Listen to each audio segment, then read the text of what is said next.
You know, it's funny because the Golden State Warriors, Cleveland Cavaliers, 4th straight finals that we are going to see this matchup.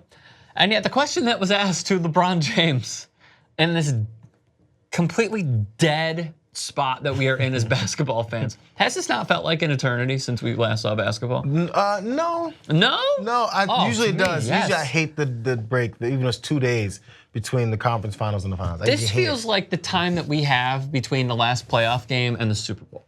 Yeah, I feel that. So we need fodder. Yes. And ESPN has delivered. They asked LeBron James, about Kyrie Irving, if they thought LeBron would be here. Here is what he told Rachel Nichols. Take a look. You know, even if you start back to the summertime when I felt like it was just bad for our franchise to be able to trade away our superstar, point guard, a guy that I have been in so many battles with over the last 3 years. And, obviously I wasn't part of the communications and know what exactly went on between the two sides, but I just felt like it was bad timing for our team to just get rid of our point guard. True. I agree with him. Totally true. But the important part is, I wonder why he was kept out of the communication. That's all I want to know. I mean, I think it's wrong. You're considered one of the best players in the world, actually the best player in the world. You're considered the best player in the world, and you lead a team to 3 straight championships. In fact, to win one for Cleveland, who hadn't won a championship in ever. 50-some years. So then they trade away your superstar point guard with just right under your nose. I mean, that's a lot of disrespect for the guy who's doing so much for the city and came back after they burned his jersey. What kind of disrespect is that? I can barely believe that they would do something like that. Can you? That they would not tell him? I can't believe it. Can you believe it, Rick? No. Why not? Kyrie was asked about it, if we do recall, with Stephen A. Smith, Molly Curum, Max Kellerman on First Take. And do remember, here's what he said post just being traded. Did you speak to LeBron James or talk to LeBron James before you and your representatives met with ownership and let them know that you wanted out? No. But he's the best player in the world. He's a superstar. He's considered the leader of the team, your teammate who you speak glowingly and very highly about. Mm-hmm. And if you don't want to play there anymore, even though it was a personal decision, chances are, if you don't speak to somebody about it, they might take it personally. Yeah. Do you care about that at all? No.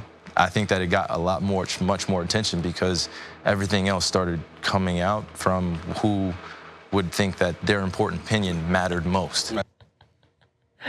Just do me a favor. Now I believe it. Just do me a favor. Let's go back to the middle part. Because I wish that I was as smooth as this and had this sort of confidence when I was like talking to girls in college. The smoothness that he has and the ability to pull the IDGAF card on ESPN right when this happens. Let's just go to the middle part with the one-word answers again. It is brilliant. Who you speak glowingly and very highly about. Mm-hmm. And if you don't want to play there anymore, even though it was a personal decision, chances are, if you don't speak to somebody about it, they might take it personally. Yeah. Do you care about that at all? No. I think that it got much more attention because everything else started coming out from who would think that their important opinion mattered most.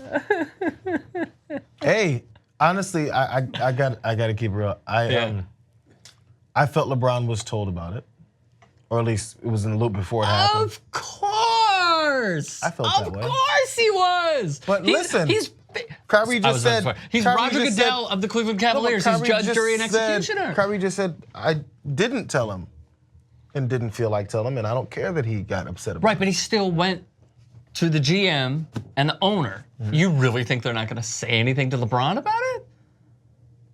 Let's read this quote one more time.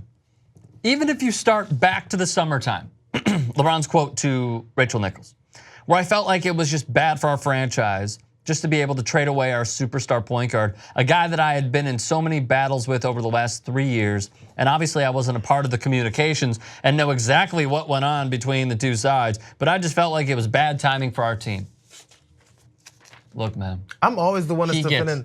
I'm always one defending him. I feel that he has a lot of influence on the team, major influence on the team, because you should, by the way, if you'd like for him to play for you.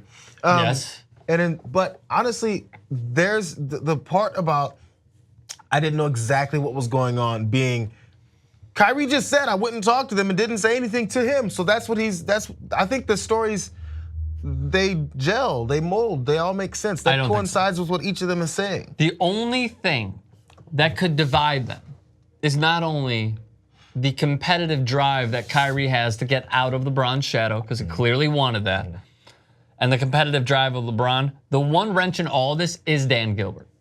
Because LeBron and Dan Gilbert hate each other. LeBron despises Dan Gilbert. You saw when they won? You see the video? They won, they're going in the locker room. Dan Gilbert, I love my players. I love my players. And then LeBron comes in, give me your hand. LeBron comes in, he's like, this was when they won the championship. When they when they won the Eastern Conference. Yeah. The one wrench is Dan Gilbert, because I truly believe that although he wants to win, he doesn't want LeBron to win that much. However, if it's LeBron James, one of the greatest players ever, you know what you do if you're the new GM and you want to get on LeBron's good side? You know what you do? You call him in, or you call him on the phone, you send him a text, you tweet him, you send him a DM, you do anything you can. You get in touch with his wife, you get in touch with Bronny, doesn't matter. And you say, hey, Kyrie wants out. And you try to just get him to mend the fences between two camps. I don't know, maybe because you're ready to just do whatever LeBron tells you to do. GM, you gotta be a man. GM.